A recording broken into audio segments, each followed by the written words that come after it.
जगत गुरु सदगुरु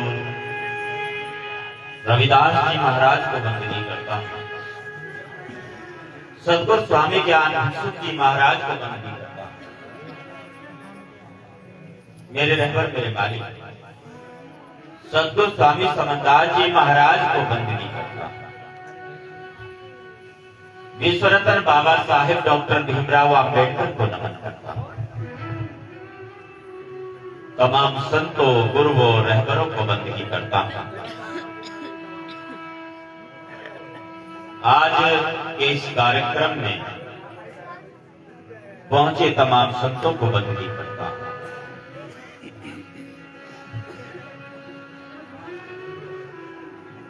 कार्यक्रम में मौजूद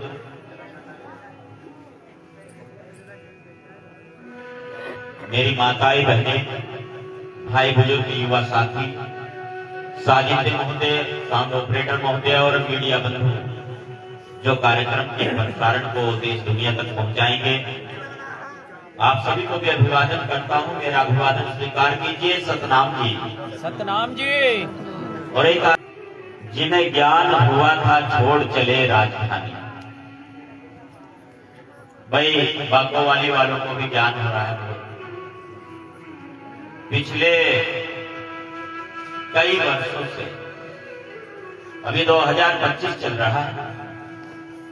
हाँ जी, कम से कम 22-23 वर्ष हो गए इस गांव में मुझे आते हुए। और जो ये बच्चे हंस रहे हैं ना, ये तो हो सकता है कहीं तो इनमें से पैदा भी नहीं हुए होंगे उस समय, और कहीं की नाक बहती होगी, कच्चे में घूमते होंगे। इतने समय से आना जाना रहा है और स्वामी जी का आना जाना, यहाँ पर जो स्वामी जी के दर्शन दीदार करने का सौभाग्य इन गांव वालों को प्राप्त हुआ, वो बहुत समय पहले से हुआ। बड़ी लगन है गांव वालों। बागो वाली गांव बहुत प्रसिद्ध गांव है।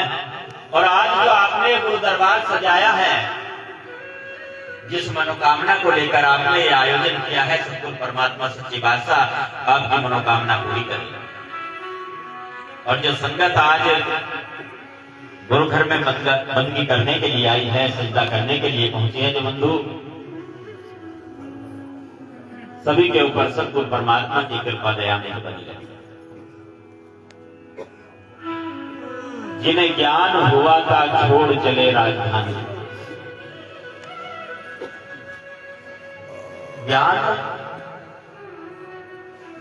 ज्ञान हो गया, छोड़कर चल दिए।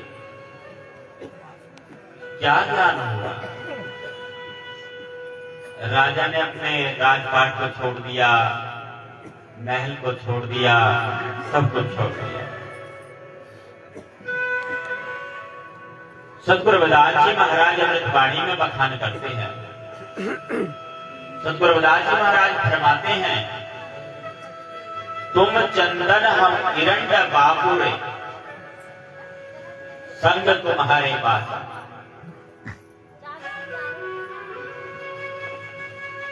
चंदन और एरंडल ये दो वृक्ष हैं। ज्ञान होना जब मनुष्य को पता चलता है कि मैं कुछ नहीं हूं, जब ये होता है ना कि हाँ मैं कुछ हूं, वहां गड़बड़ है। अज्ञान होने पर तो पता चल जाता है कि हाँ मैं कुछ नहीं हूं। जो भी ये सामान है, जो भी सामग्री है, वो चंद दिन की है, थोड़े समय की है। किस लिए झंझट बना रहे हैं? सतगुरु रविदास जी महाराज फरमाते हैं, तुम चंदन हम किरंड बापुरे। सबसे महत्वपूर्ण क्या है? संग। संग कौन सा? सत्संग। ज्ञान ऐसे हो जाएगा। जब तक शब्द की चोट नहीं लगेगी तब तक ज्ञान कैसे होगा? सबदे मारे मर गए, सबदे मारे छोटा राज, जिन जिन को शब्द लगा उनके सर बेकार। संत शब्द की चोट करते हैं, और जब शब्द की चोट लगती है ना, चोट से ही तो बदलाव होता है।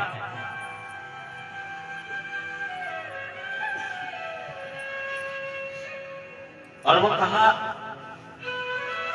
कहां पर ज्ञान दर्शाया जाता है, किस स्थान पर,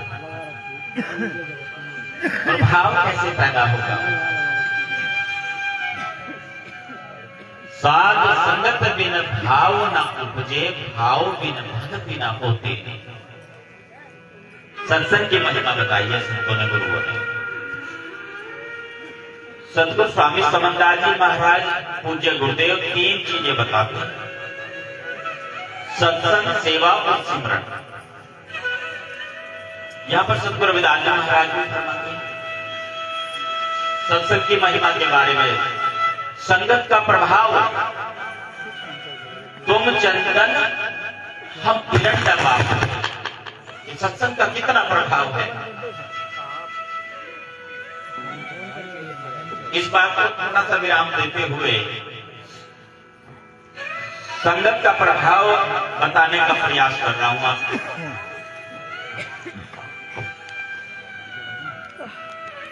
एक व्यक्ति वो अपनी लड़की के लिए गुरुमुखी लड़का ढूंढ रहा है, तो सत्संग भी मिल जाए बढ़िया है।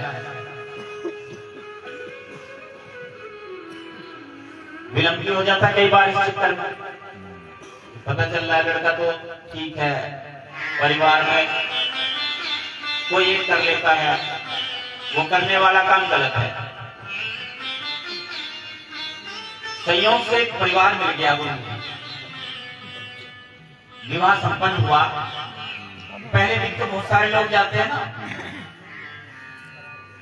हाँ बारात में देखो जैसे आवाज आ रही, बहनों की तरफ से आगे हो जाते हैं, बस भर देते, बस लड़की वाले तो बस करा देंगे बस। जब अपना नंबर आता है फिर गिने चुने, और जब बारात ले जाने का नंबर आता है फिर रिश्तेदार भी हैं, परिवार वाले, मोहल्ले वाले, दोस्त मित्र सब, फिर तो बहुत लंबी सूची बनती है। एक बस में तो काम ही नहीं चलता, बढ़िया हो जाता है काम। ऐसी स्थिति, और दूल्हा कुछ ना कहे, क्यों, उस दिन तो वो बना है। बनना और बननो आपने सुना होगा ना, उस दिन बनना है वो। जब बनना है क्यों कहेगा कुछ, उसको तो बैठा रखा है बना के, आज दूल्हा बना है। और ऐसे गुस्सा नहीं कर सकता, जेब में पैसे नहीं छोड़ते बेचारे का, चल भाई क्या पता अपने किराए से भाग जाए, वापस की दर पर भाग जाते हैं कई बार। और एक बात हो,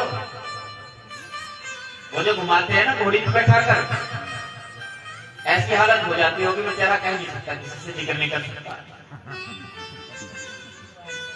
एक दो ने मुझे आप बीती सुनाई, कहने लगा कि दर्द बहुत हो रहा था पर क्या करे, उतर नहीं सकते घोड़ी से, तो प्रथम बार कान खोलता। और जिन जिन पर बीती वो बेचारे अंदर अंदर सोच रहे, हाँ भाई ये साथी हुआ था, ऐसा ही होता है ऐसा। ये बाथरूम भी आ रहा हूँ, नहीं तो बैठे आराम से, तो बनने है ना आज तो। विवाह कार्य संपन्न हुआ, पहले दिन तो बहुत भीड़ जाती है, दूसरी बार कार का नंबर आ जाता है, और कार के बाद फिर अकेले जाना पड़ता है बेचारा को। जब अकेले गया, किसी ने कहा भाई ऐसा समझा कर यहीं पे कुछ सामान लेके जाना पड़ता है, फल लेके जाना पड़ता है, मिठाई फल, वहां ससुराल जाते हैं। वो बेचारा तैयारी में है, तो 2-2 हजार का नोट ले रहा है जेब में, क्योंकि ससुराल जा रहा है ना, तो पैसे भी लेकर जाने पड़ेंगे। 2-2 हजार के नोट के सारे ले लिए, ले जाने पड़ते, क्या करें, चाहे उधार ले जाना पड़े, ले जाने तो पड़ेगी। बाजार से कुछ सामग्री खरीदनी है, केले, अब रेडी वाले से कहा भैया क्या दर्जन, पूछने का क्या मतलब है, 2 दर्जन दे दो, 2-2 हजार के नोट पड़ेगा। 2 दर्जन केले लिए 2 हजार का नोट दे। दुकानदार ने कहा भैया 1000 रुपए दर्जन, है 20 रुपए दर्जन। अच्छा, अपने काट लो, कितने भी 40 रुपए बन गए। 2000 का नोट कहां से? अच्छा, उसने कहा बाबू जी मेरी गुंजाइश नहीं है, मेरे पास नहीं, इतने कहीं और से लेकर आओ, खुले दाम। दाएं बाएं पूछा, कहीं से भी काम नहीं चला। अब दुकानदार ने कहा एक दुकान बता रहा हूं आपको, और उस दुकान से 2 नहीं 4,000 खुला लेना खुद जाने हमारे। वो सामने देख रहे हो ना, पीली दुकान है, पीला पेंट हो रखा है और लाल स्याही से लिखा है ठेका देसी शराब। वहां चले जाओ और वहां जाकर खुला। अच्छा, वो बेचारा चला गया। 4-5 लाइन में पहले लगे हुए थे, जैसे उधर खड़े मुझको देख रहे बेचारे केंटपाल जी, इनके आसपास वाले 4-5 खड़े थे। नहीं तो गुरुमुखी है पहले से ही। 4-5 पहले लाइन में लगे। थोड़ी देर बाद उसका नंबर भी आ गया। उसने भी खिड़की में हाथ डाल दिया, 2,000 का नोट लेगा। सेल्समैन खुश हो गया। कितनी दुमाई? उसने कहा जी कुछ नहीं चाहिए, बस छुट्टे दे दो उसके, परेशान हो तो सामान भी ले लो। नहीं मेरे मतलब का सामान है, तो पैसे खुलाने के।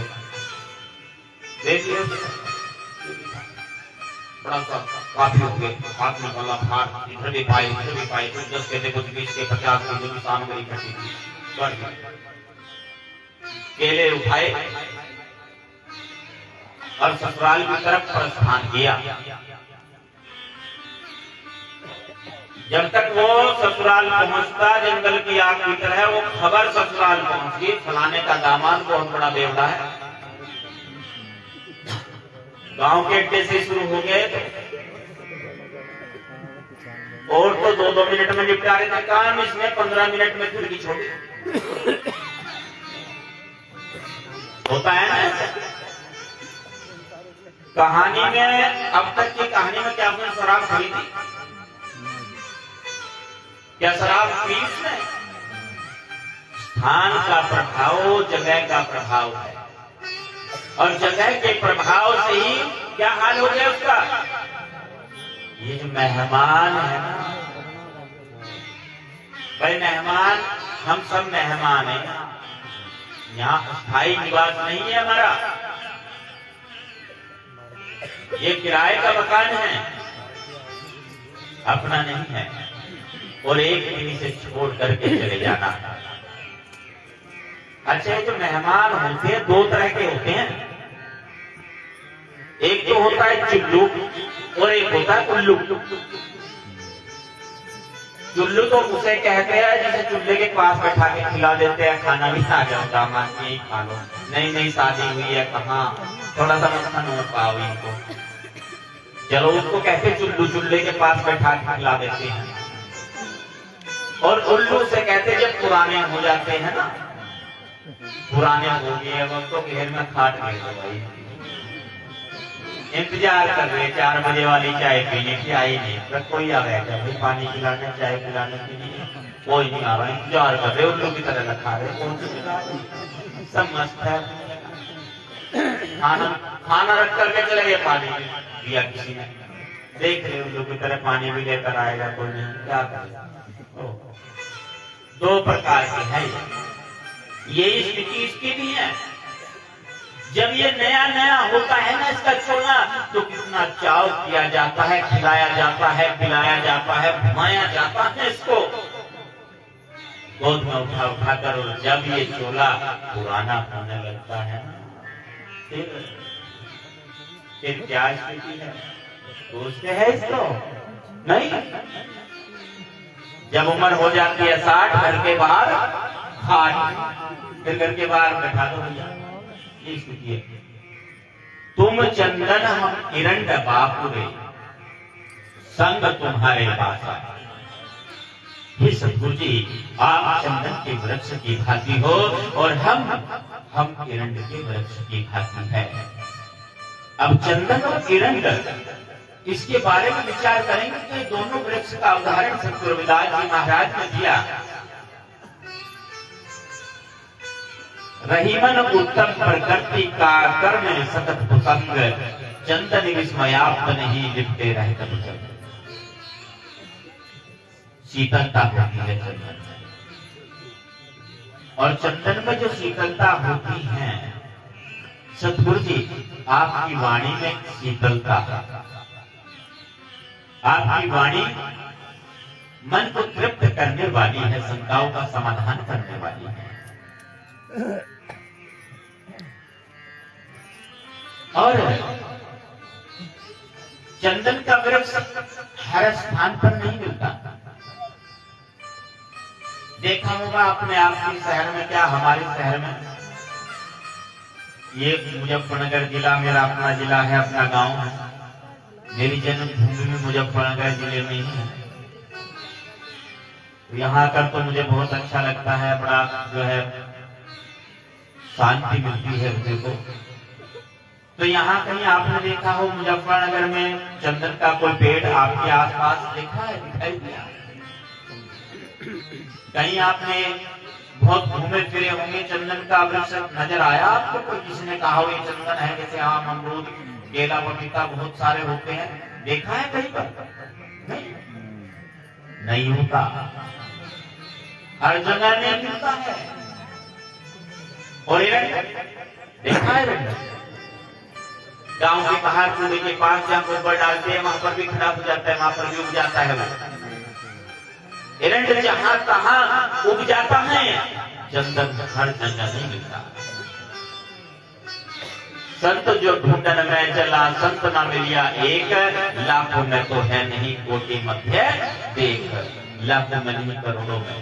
ऐसे चंदन का वृक्ष हर जगह नहीं मिलता है। सतगुरु मालिक आप चंदन की भांति हो और हम एरंड की भांति है, जहां तहां कहीं भी उग जाता है, कोई उसका मूल्य नहीं है। परंतु जब वही एरंड चंदन के वृक्ष के पास के समीप उगता है तो उसका मूल्य बढ़ जाता है। संगति का प्रभाव, संगति के प्रभाव से उसका मूल्य बढ़ता है।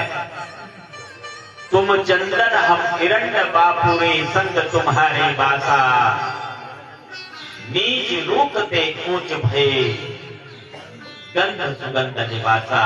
उस एरंड के वृक्ष से भी चंदन जैसे खुशबू आने लगी। बोले सतगुरु रविदास महाराज की। ये महिमा है सत्संग की। इसलिए जब इंसान सत्संग में जाता है तो बदलाव शुरू हो जाता है। और बदलाव कैसा होता है? बदलाव ऐसा होता है कि जो बोलना नहीं जानते थे, आज रजिस्टर में नाम भरे पड़े। सत्संग की महिमा जो है ये, जब आप सत्संग में जाते हैं आपके आसपास सबको पता चल जाता है, भाई सत्संगी हो गए। अब तो फिर सत्संगी के बाद फिर कहने लगते साध हो गए भाई, साध जी। और ज्यादा आना जाना शुरू कर दो फिर कहेंगे महात्मा जी हो गए भाई, महात्मा बन गए।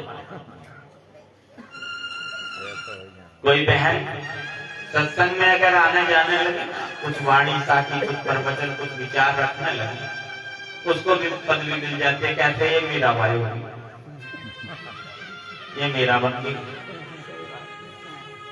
संगत का ही तो प्रभाव। बैठे जगह सुधार कर, बोले वचन सुधार, कहे कबीर उस दास की कभी ना हुए हार। इसलिए सत्संग, संगत जरूरी है। संगत भी सत्संगत। माधवे संगत शरण तिहारी, हम अवगुण तुम उपकारी। हे सतगुरु जी, ये सारी संगत आपकी शरणागत है। आप परोपकारी हो, उपकार करने वाले हो और सभी अवगुण से भरे हुए हैं। अवगुण कितने से ज्ञान वाली बात जो चलती थी ना, बिना ज्ञान हुआ था छोड़ चले राजधानी। अपने अवगुणों को स्वीकार भी तो करता है ना, जिससे ज्ञान हो जाता है। जितने तारे गगन में उतने अवगुण मोही, धड़ सूली सिर ताक में गुरु को भी न विसूल। ज्ञान वही तो है ना जो अपने अवगुणों को भी स्वीकार करे कि हाँ अवगुण है। कमियां रही हैं, कमियां हैं, उनको भी तो स्वीकार करना होगा। हम अवगुण तुम उपकारी, और जब स्वीकार कर लेते हैं ना तब वो परोपकारी है, बख्श देते हैं। इसलिए गुरुओं को, संतों को बख्शनहार कहा है। क्यों गुनाहों को बख्श देते हैं। तुम मकतूल सफेद सफियर हम बकुरे नस्कीरा, सत्संगत मिल रही है माधव जैसे मधुमक्खिया। ये सतगुरु जी, आप मकतूल रेशम हो, और रेशम कैसी? सफेद। सफेद के यहाँ पर दो अर्थ बताए हैं अलग अलग। किसी ने पीला कहा है, और जो बहुमान्य अर्थ है वो है मुलायम, नर्म। आप सफेद नर्म रेशम की भांति हैं, और हम बकुरे जस कीड़ा। बकुरे का अर्थ होता है बेचारे, कीड़ा मतलब कीड़ा, कीड़े। हम कीड़े की भांति हैं, परंतु कीड़े कौन से? वो कीड़े जिनसे रेशम बनती है, वैसे कीड़े नहीं कहा है, रेशम वाले कीड़े। सत्संगत मिल रही है माधव जैसे मधुमक्खिया। अब यहां पर समझने की बात आई, सत्संगत मिल रही है माधव जैसे मधुमक्खिया। इस तरीके से संगत के साथ मिलकर के रहें जैसे शहद की मक्खी होती है, मधुमक्खी होती है। मधुमक्खी के क्या यहाँ पर क्यों उदाहरण दिया है गुरु महाराज ने मधुमक्खी का? अलग अलग जो व्याख्याकार है, टीकाकार है, उन्होंने यहाँ पर अलग अलग बताया है, अलग अलग तरीके से विचार रखा है।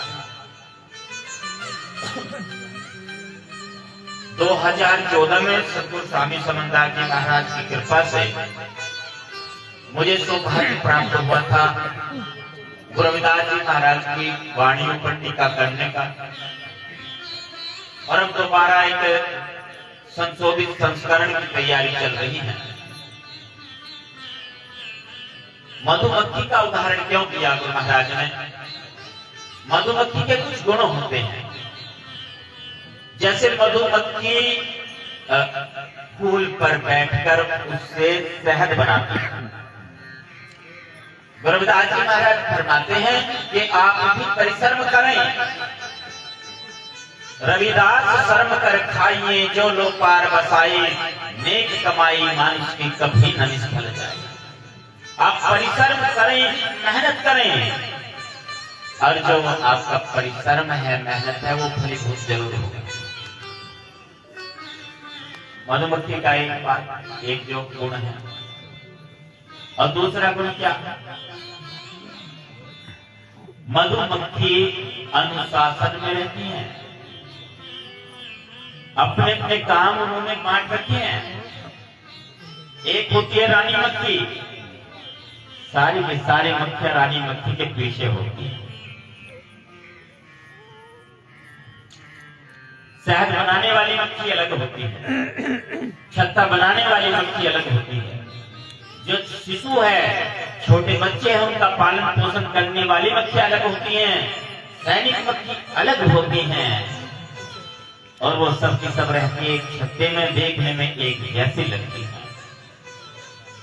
सतगुरु रविदास जी महाराज फरमाते हैं कि हमें भी यही प्रक्रिया अपनानी होगी, हमने अपने अपने विभाग भी बांटने होंगे और इकट्ठे भी रहना होगा।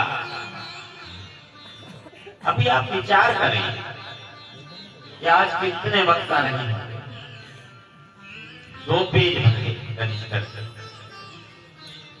और इनमें कईयों का मलाल भी रह जाएगा मन में। कई संचालक को दोष देंगे, कई उल्हाना देंगे कि संचालक ठीक नहीं था, कई आयोजकों को दोष देंगे कि हम बुला तो लिया पर हमारी सिफारिश नहीं की, नाम नहीं आया हमारा। होता है ऐसे, बिल्कुल होता है।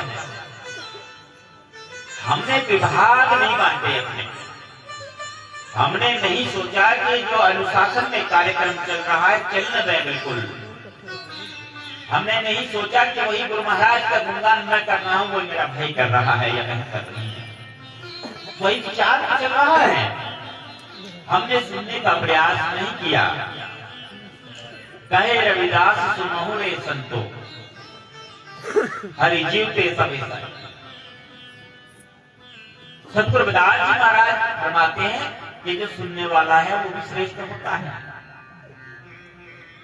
सुनना बहुत बड़ी बात है भाई। ये जीभ है एक है ना, ये मुंह एक है और कान दो है। कान दो क्यों है?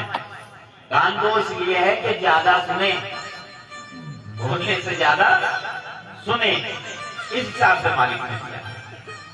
अब शहर की मक्खी अनुशासन में है, उसने विभाग बांटे हुए हैं। जो जिसका काम है वो वही काम करता है।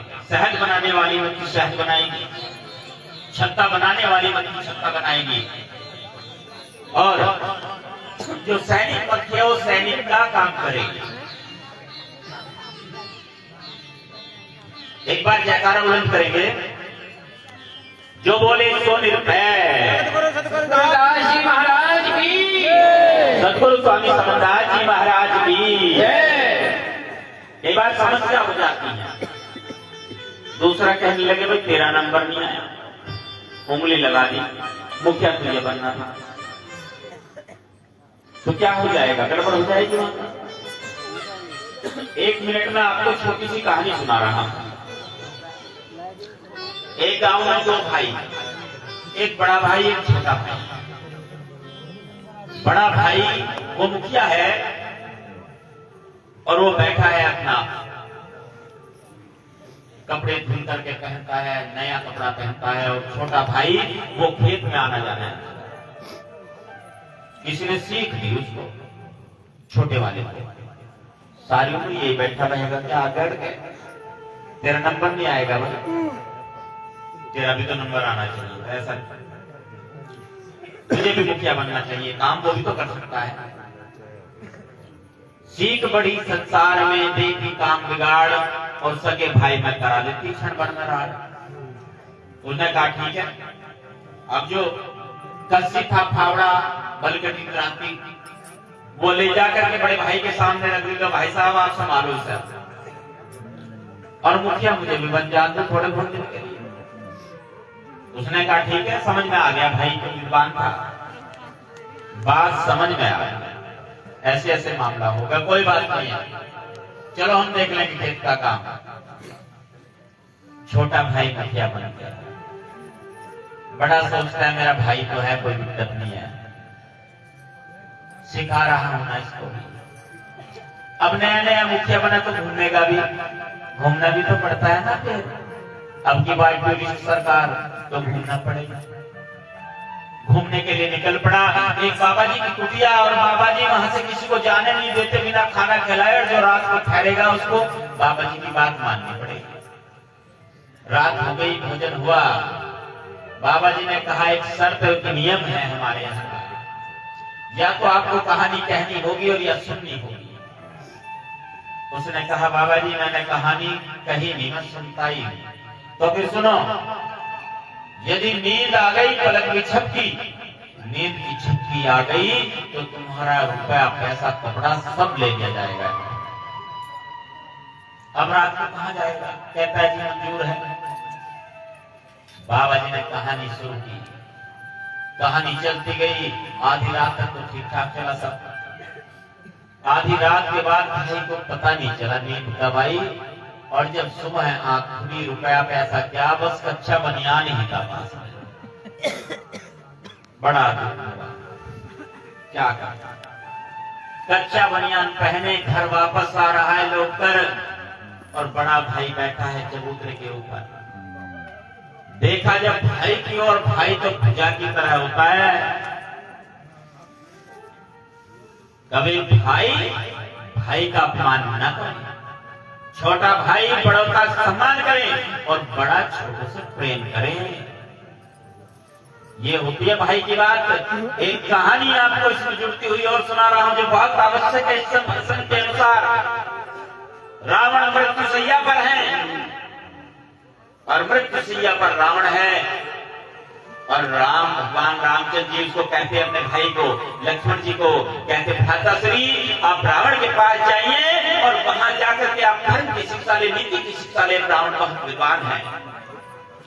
लक्ष्मण ने कहा चला गया जाकर के और वहां पर पूछा कि हे महापंडित रावण आप मुझे कुछ शिक्षा दीजिए, कुछ नीति की धर्म की शिक्षा दीजिए। रावण आपको चुप है।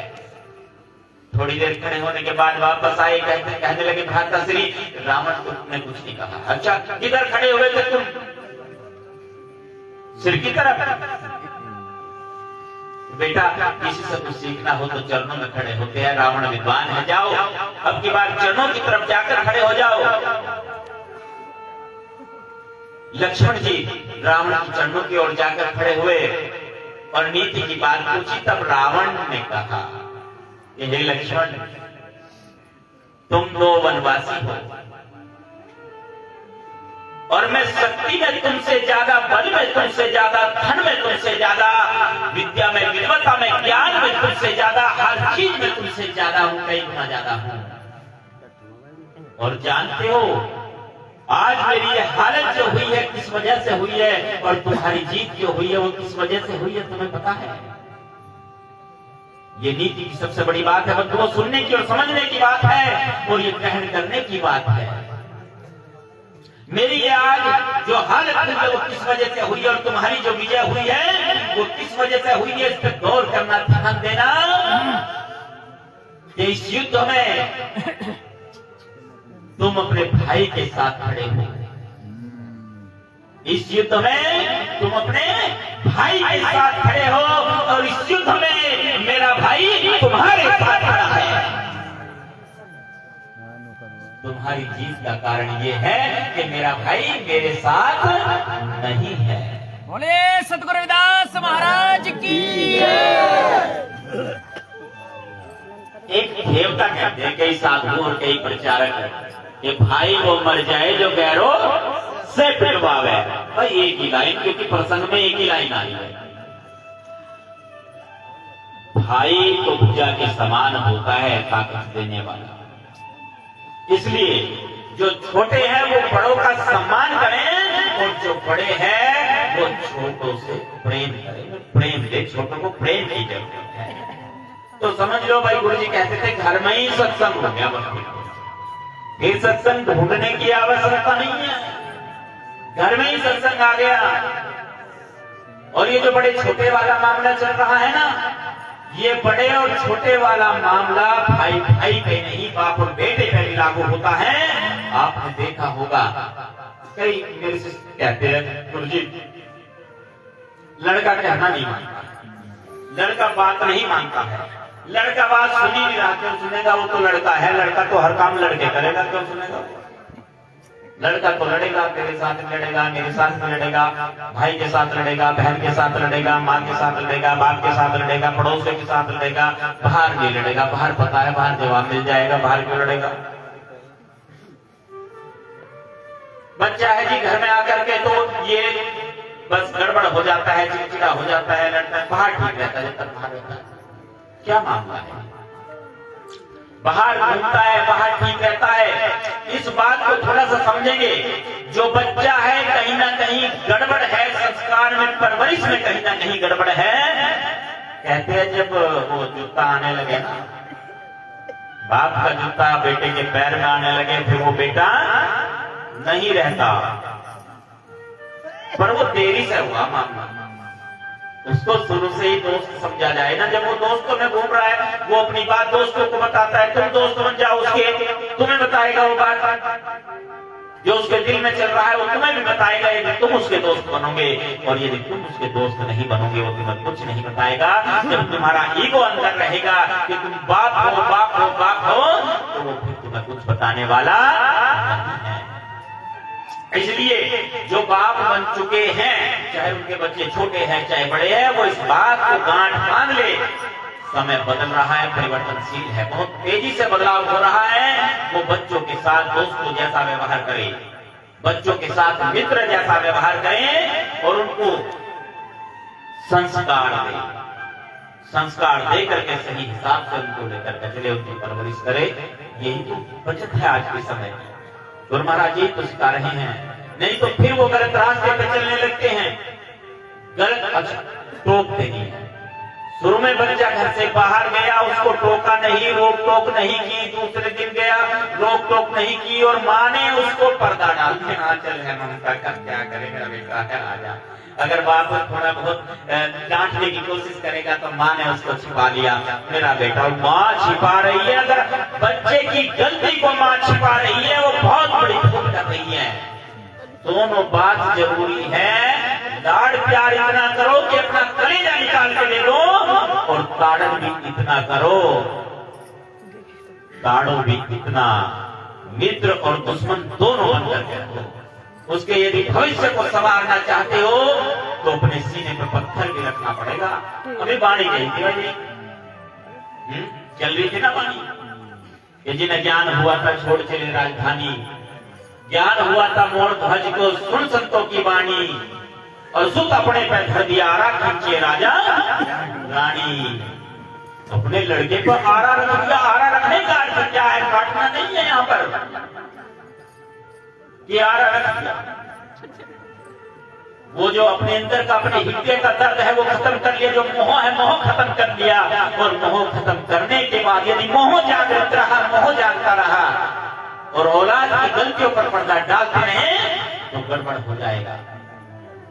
इसलिए बच्चों को समझना होगा कि आपका बच्चा क्या चाहता है। इसके अंदर तो बहुत कुछ छिपा हुआ है, बहुत कुछ छिपा है, बहुत कुछ छिपा है। उसकी प्रतिभा को खोजे, बाहर निकाले और गुरुओं संतों से मदद ले, तब जाके काम चलेगा। अच्छा, कुछ बहनें भी हैं, माताएं, लड़कियों के बारे में मेरी लड़की क्या ठीक है, सहेली तो समझने लगती है, पर सहेली को पहेली मत बनने देना मेरी बहनों।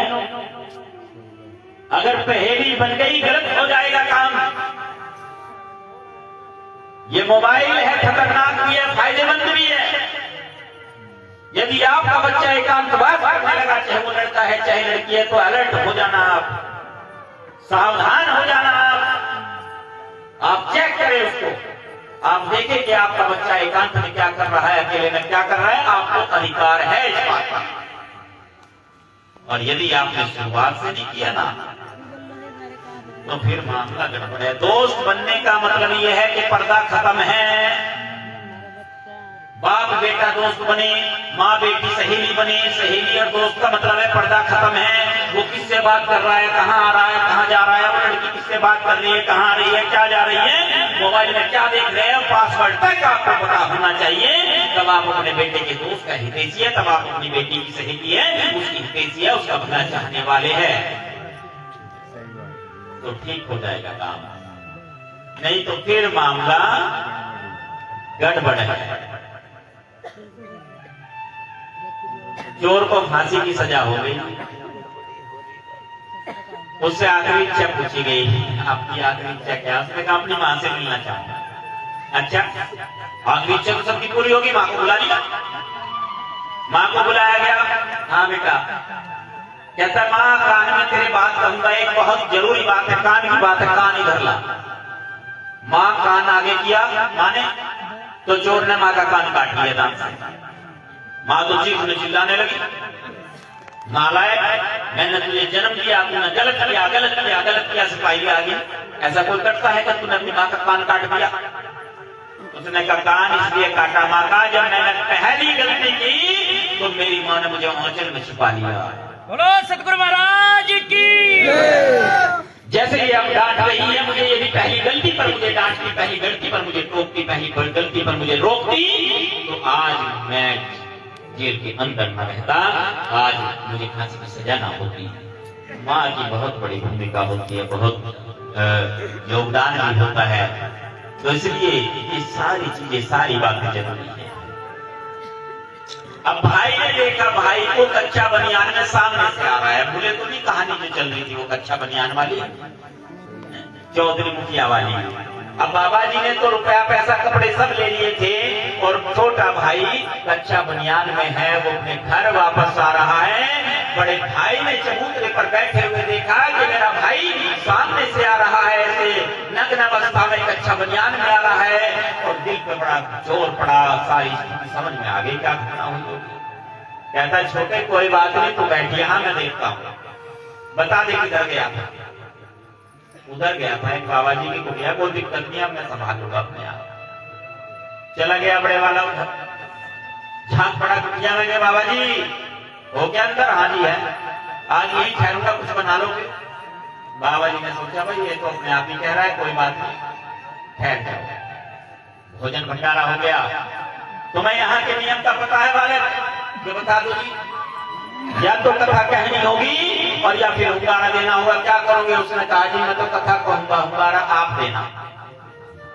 और नियम अगला ये है, यदि नींद आई, नींद की झपकी आई तो रुपया पैसा कपड़ा सब हजम हो जाएगा। उसने कहा बाबा जी आपका भी नियम यही है क्या लागू? कहता हाँ बालक हमारे पर भी यही लागू है। फिर ठीक है बैठो, कथा शुरू करते हैं। अब कथा शुरू होती है। वो चौधरी घर का मुखिया बड़ा भाई कथा शुरू करता है कि बाबा जी एक राजा का राज था। बाबा जी कहे हूं। बाबा जी एक राजा का राज था। बाबा जी कहे हूं। बाबा जी एक राजा का राज था। बाबा जी कहे हूं। आधा घंटा कर दिया इसमें। बाबा जी ने कहा भैया इससे आगे भी कुछ हो गया क्या? उसने कहा जी राज भी तो शुरू हुआ, एकदम खत्म करवाओगे क्या आप? राज तो सदियों तक चलता है, पता नहीं कितने दिनों तक चलेगा। गड़बड़ हो गई बाबा जी को, तो तुरंत संदेह हुआ कि आज गलत हो गया काम। चलो कोई बात नहीं, इससे आगे। अब बाबा जी आप कह रहे चलो कोई बात नहीं है, सब कुछ मजे में चल रहा था, बहुत कार्य ठीक चल रहा था। अब बारिश नहीं हो रही है। बाबा जी कह रहे हैं कि बारिश नहीं हो रही है। आधा घंटा हो गया बारिश नहीं हो रही है। हुंकारा भरना पड़ेगा बाबा जी को। हूँ आधा घंटा हो गया, परेशान हो गए भैया इससे आगे भी कुछ होगा। कहने लगा जी मेरे हाथ में थोड़ा ही जब नहीं हो रही है, मैं इंद्रदेव थोड़ा ही तो बारिश करा दूंगा। नहीं हो रही तो पता नहीं कितने दिन तक नहीं होगी, परमात्मा का काम है। अच्छा जी चलो कोई बारिश नहीं हो रही है तो राजा ने अपने पुरोहितों को बुलाया और पुरोहितों को बुला करके उनसे पोथी पुस्तक भैया अपना देखो पंचांग में क्या कुछ कारण हो रहा है। देखा पुरोहितों ने और कहा कि आपको एक यज्ञ करना होगा, और जब आप यज्ञ करेंगे तो यज्ञ से प्रसन्न होकर के फिर बारिश हो जाएगी। राजा ने बहुत बड़े यज्ञ का आयोजन किया और यज्ञ चल रहा है, यज्ञ संपूर्ण हो गया।